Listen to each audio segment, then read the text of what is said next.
Assalamualaikum warahmatullahi wabarakatuh. Halo semua, saya Rian Siawan. Di sini aku mau membahas tentang pemrograman pengulangan for dan while. Sebenarnya apa sih for dan while itu? For adalah pengulangan. Lah, terus maksudnya pengulangan apa? Pengulangan yang dimaksud itu adalah instruksi kode program yang bertujuan untuk mengulang beberapa baris perintah. Nah, dalam untuk merancang pengulangan ini, setidaknya kita harus mengetahui 3 komponen. Yang pertama, kondisi perulangan atau awal, kondisi pada saat perulangan. Yang ketiga, kondisi yang harus dipenuhi agar perulangan itu berhenti. Ini adalah format struktur perulangan for. Seperti dilihat, di dalamnya ada berbagai komponen agar perulangan ini terjadi. Oke, langsung saja kita mulai dari start atau kondisi awal. Biasanya, kondisi awal ini berisi perintah untuk memberikan nilai kepada variabel counter. Lah, terus variabel counter itu apa? Variabel counter adalah sebuah variabel yang akan menentukan berapa banyak perulangan itu dilakukan. Biasanya nih, kebanyakan programmer sendiri lebih sering menggunakan variabel i sebagai variabel counternya. Dan tentu saja variabel ini tidak bersifat wajib. Lalu selanjutnya ada condition. Condition adalah sebuah kondisi yang harus dipenuhi agar perulangan ini berjalan. Selama kondisi terpenuhi, maka kompiler bahasa C akan terus melakukan perulangan. Misalnya, kondisi ini berisi perintah per variabel i kurang dari 5. Maka selama variabel i berisi angka yang kurang dari 5, maka program akan terus melakukan perulangan. Lalu di bagian komponen terakhir ada increment. Increment adalah bagian yang dipakai untuk memproses variabel counter agar bisa memenuhi kondisi akhir perulangan. Bagian ini akan selalu dieksekusi di setiap perulangan. Kenapa disebut increment? Karena biasanya berisi operasi increment seperti i++ yang sama dengan i plus 1 atau 1. Maksudnya, dalam setiap perulangan, naikkan variabel i sebanyak 1 angka. Namun kita juga bisa memberikan nilai lain, misalnya i sama dengan i plus 2, sehingga variabel counter akan naik 2 angka setiap perulangan. Oke, tanpa basa-basi langsung saja kita ke contohnya. Di sini kita sudah mempunyai 3 komponen, yaitu dari mulai start atau kondisi awal, kondisi, dan increment. Di sini saya menambahkan program printf Steve. Nah, jika misal kita menjalankan program tersebut, otomatis akan terdapat 4 Steve yang berulang. Kenapa 4? Karena di variabel i sendiri itu kurang dari 5. Jadi yang dimasukkan adalah 4. Sekarang kita menuju ke while. Sebenarnya gak ada bedanya sih dari segi teori perulangan dan komponen. Paling ya beda di tata letak aja.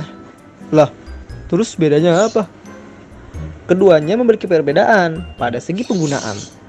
Dikatakan jika for lebih digunakan dalam perulangan yang sudah diketahui jumlah perulangannya atau countable. Sedangkan perulangan while digunakan ketika jumlah perulangannya belum ditentukan. Itulah kenapa biasanya while selalu berbarengan dengan do. Konsepnya sama, cuman di sini do lah yang sebagai program utama dan condition mulai berletak di bawah. Langsung saja ke contoh soal. Budi ditugaskan oleh atasan untuk menambah slot batasan orang yang ingin mendaftar di perusahaannya dengan variabel J sebagai jumlah atau masukan atau input dan I sebagai batasnya atau output. Karena itulah saya sudah menulis beberapa programnya di sini untuk sebagai contoh. Bisa dilihat saya sudah mendapatkan variabel I sebagai output dan J itu sendiri sebagai input, harusnya sebegitu. Oke, jadi misalkan saya jalankan di sini dan saya misalkan tambahkan 10. Otomatis batasan yang ditambahkan oleh si Udin itu adalah 10. Bagaimana bisa begini? Oke.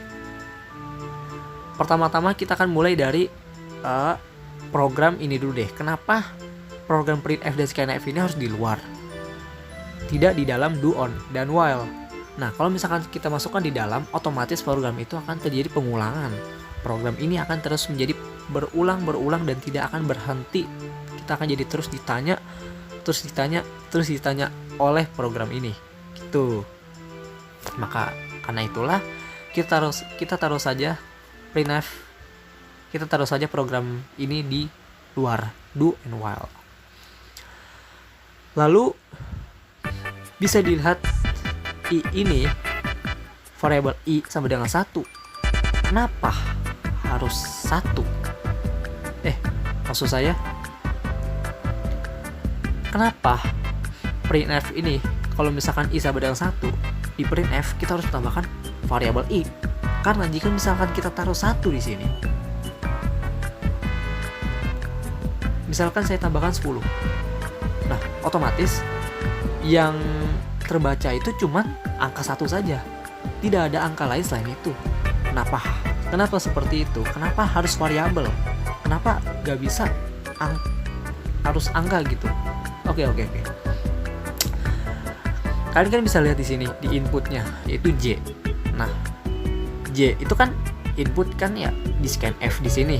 Nah, jadi kalau misalkan kita bahkan 5, 10, otomatis ya J itu akan menjadi angka 10 atau jadi angka yang kita masukkan. Lalu